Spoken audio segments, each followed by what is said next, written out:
If I zoom out again and view my image as a whole, it's not looking too bad, but I think I want to fine-tune the tonal balance a little bit more with some local dodging and burning. But I'm not going to use the dodge and burn tools. They're too destructive for me. I like to work non-destructively.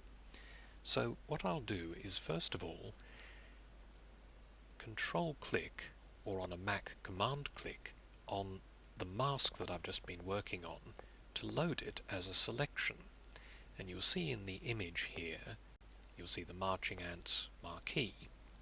But what I want to affect is the area that I'd previously masked, so I'll invert that selection by Control-Shift-I, or rather Command-Shift-I on a Mac, so that the area that was masked is now selected. With that selection active, I'll now add another adjustment layer, another levels layer, and you'll see that the mask of that is based on my selection. So if I now brighten this part of the image from the mid-tones, you'll see that area of the image lightening. But what I want to do actually is burn that part, knock it back, darken it, so I'll move the mid-tones or gamma slider to the right to darken that area down a little bit, which will have the effect of knocking it back or dulling it down a little bit. I need to be fairly subtle here, but I think that's probably about the effect I want. Now I can do the same in different parts of the image, adding a new adjustment layer and masking it for each part of the image that I want to affect. And cumulatively I can then touch up different parts of the image and adjust the tones exactly as I want them.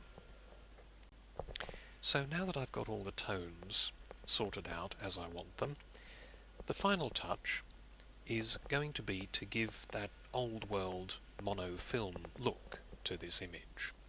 I'll start by adding the effect of film grain. Now to do that, I'm going to add a new layer at the top of the stack, but I'll hold down the Alt key as I click the new layer button, and that gives me the option to set the blending mode of the layer right from the start.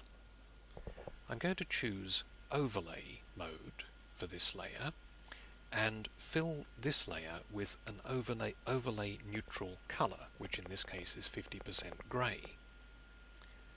OK that, and it has no apparent effect on my image. I'm now going to go to the filter menu and go to noise, add noise. You can experiment with different degrees of noise here, whatever you think suits the detail of your image. But I think in this case the important thing is to make sure that you select the Gaussian option and monochromatic. I'll OK that to add some noise to my image, and if I zoom in on the image you'll be able to see that there's now quite a lot of noise.